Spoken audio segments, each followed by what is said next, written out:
ketika manusia jadi Tuhan, bisa dengan mudahnya menentukan hidup matinya seseorang, menghakimi orang lain dengan mudah, seakan-akan dirinya yang paling suci sedunia. Harusnya tuh ya mikir, kalau mau main hakim sendiri, ingat dosa-dosa lah. Tapi ya itu kalau mereka punya pikiran sama nurani. Kalau punya. Kasus-kasus main hakim di Indonesia sudah sering terjadi, dan kasus pertama datang dari Sukolilo, Kabupaten Pati. Kejadian ini masih hangat diperbincangkan karena memang sangat biadab sekali tingkah warganya. Awal cerita dimulai dari si pemilik rental, yakni Burhanis, yang ingin mengambil mobilnya di Pati gara-gara yang minjem gak balikin. Sewa mobil udah sejak bulan November 2023, tapi gak segera dikembalikan. Burhanis melacak berdasarkan GPS yang terpasang di mobilnya. Selama perjalanan, Burhanis dan 3 rekannya gak pernah merasakan sesuatu yang aneh. Mereka tidak akan mengira bahwa wilayah yang akan dimasuki adalah sebuah petaka bagi mereka. Sesampainya di Pati, dengan kunci ganda yang dia miliki, Burhanis segera mengambil mobilnya tanpa memberitahu si penyewa mobilnya. Mendadak saja ketika dia memasuki mobilnya sendiri, warga langsung meneriaki maling dan langsung menyergap Burhanis dan rekannya. Bogem mentah warga membombardir tubuh Burhanis dan rekannya. Gilanya, meski mereka berempat sudah terkapar, warga ada yang nekat meliput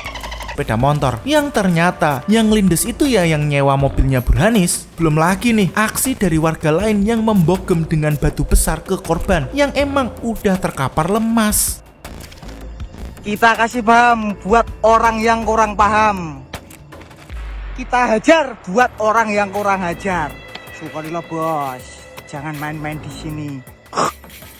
Karena aksi warga Sukolilo, Burhanis harus meregang nyawa. Padahal bos rental tersebut terkenal dengan kebaikannya yang suka memberi. Burhanis sendiri adalah sosok ayah yang bertanggung jawab, yang menafkahi 3 orang anaknya dan istrinya. Aksi kejam warga Sukolilo membuat anak harus kehilangan bapaknya. Atas kejadian ini, 4 pelaku provokator telah ditangkap dan layak dijebloskan ke penjara. Kalau bisa diberi hukuman mati sekalian. Ya karena ini sungguh tragis dan pilu. Aksi biadab ini mereka lakukan dengan penuh bangga. Dibuat sebuah fitnah, dan itu mobil miliknya sendiri loh. Kok bisa para binatang itu menuduh maling? Nuraninya di mana? Masih aman, masih ditunggu 86. Mong karo sing ngrental iku maling iku. Alibine iku rental mobil. Maling kok arane rental mobil. Ketemu aku langsung tak Sherlock masih. Lalu kejadian ini tersebar di jagat media dan akhirnya viral dan membuat info lain malah terungkap kalau wilayah tersebut memang kampung penadah, dan kasus pencurian ini sering terjadi dengan kedok meminjam kendaraan rental, dan ini ternyata sebuah sindikat kejahatan. Dulu memang tahun sekitar 2010-an, saya lupa tepatnya, memang pernah kami mencari mobil di daerah Pati dan ya alhamdulillahnya ketemu. Dan waktu itu di Polres Pati itu ditangani dengan baik dan alhamdulillah mobilnya kembali pada saat itu. Tapi memang di daerah Pati memang ada yang tempat banyak banyak penadah lah. Tapi yang jadi permasalahan sebenarnya bukan ada tempatnya atau apa gitu. Tapi ini dari tahun 2010-an sampai sekarang di tahun 2024 ternyata masih terjadi seperti itu. Bahkan menurut saya yang sekarang ini lebih terbuka ya. Kalau dulu penadahan mobil rental, mobil leasing gitu kan, sama curanmor itu biasanya antar dari mulut ke mulut, atau ada beberapa kampung-kampung yang memang sudah biasa menerima seperti itu. Tapi sekarang kalau kita lihat kayak misalkan di Facebook gitu ya, sekarang mereka sudah lebih terbuka. Bahkan grup-grup itu ada jual beli mobil, motor, STNK only, itu banyak sekali. Dan sebenarnya kalau mau diberantas atau kita mau mencari unit itu bisa salah satu sumbernya dari situ sih. Berdasarkan rumor dan kesaksian, mereka sengaja melakukan hal tersebut untuk kendaraannya dijual kembali. Ya makelar tanpa modal. Ya tapi modal sedikit sih, modal nyuri. Nah, karena hal ini, gerakan Blacklist Pati sempat menggaung di jagat media. Blacklist Pati adalah sebuah upaya para pengusaha rental mobil di mana mereka kompak memblacklist segala orderan rental yang mengarah tujuan Pati. Para pengusaha memiliki ketakutan atas apa yang menimpa kepada Burhanis. Nah loh, kalau kayak gini kan bikin repot masyarakat yang lain yang emang gak terlibat, jadi kena dampaknya dari aksi brutal ini.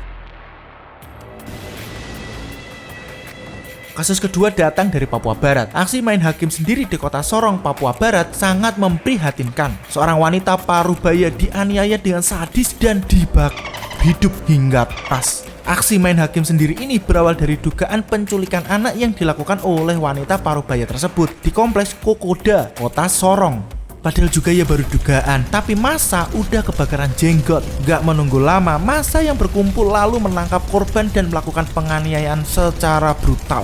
Ironisnya, aksi tersebut disaksikan 4 anggota polisi. Para polisi mengaku gak berdaya menghalau massa yang beringas karena kalah jumlah. Sehingga saat wanita itu hidup hingga oleh massa, para polisi ini tidak bisa berbuat banyak dan hanya bisa melihatnya saja.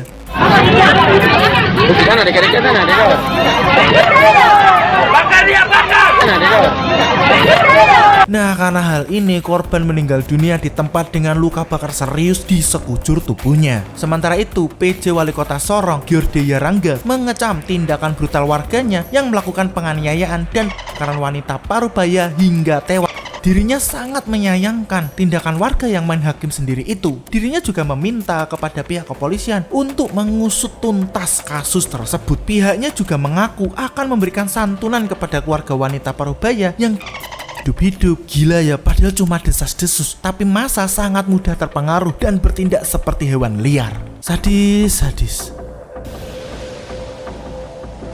Kasus ketiga datang dari Sukabumi. Satreskrim Polres Sukabumi membackup Polsek Geger Bintung, berhasil menangkap 7 orang tersangka dalam kasus pengeroyokan yang menyebabkan korban meninggal dunia di Kecamatan Geger Bintung, Kabupaten Sukabumi. Dari 7 tersangka ini memiliki peran masing-masing. 4 tersangka berinisial WN, YH, VR, dan B. Di antaranya mengaku hanya memukul dan menendang korban tanpa alat. Sementara DS memukul korban dengan bambu, DSF memukul dengan sarung golok, dan ia membacki korban. Peristiwa bejat ini menewaskan seorang warga desa Bojong Sawah, Kecamatan Kebon Pedes, yang pada saat kejadian korban dituduh maling sehingga dihakimi massa. Ketujuh tersangka ini sudah ditahan di Polres Sukabumi. Barang bukti yang diamankan berupa golok, 1 buah bambu, parang, dan 1 buah lampu untuk penerangan. Akibat perbuatannya, para tersangka dijerat dengan pasal 170 dan 351 ayat 3 dengan ancaman hukuman paling lama 12 tahun penjara. Harusnya dihukum mati sekalian lah, 12 tahun masih kurang. Dari masing-masing tersangka ini telah diurai peran masing-masing dari siapa berbuat apa, kepada siapa, menggunakan apa, mengakibatkan korban MA meninggal dunia.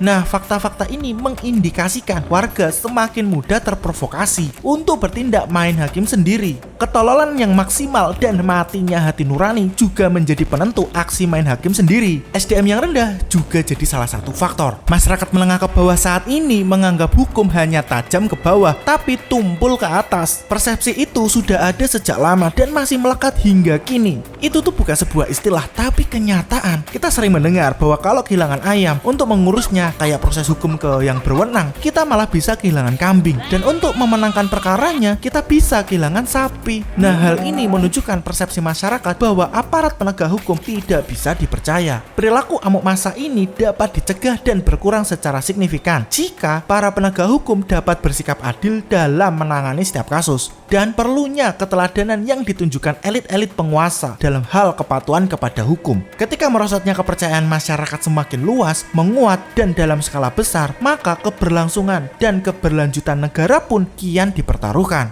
Gimana pendapat kamu tentang kejadian-kejadian ini? Ini yang salah pejabat dan penegak hukum, atau malah emang masyarakatnya aja yang nalar dan nuraninya udah jongkok, jadi mudah sekali melakukan main hakim sendiri? Silahkan tulis pendapat kamu di kolom komentar. Jangan lupa untuk like dan subscribe, atau kalian bisa bantu channel ini dengan nyawer dan klik link yang ada di deskripsi. Terima kasih udah nonton, dan ini Relung Nalar.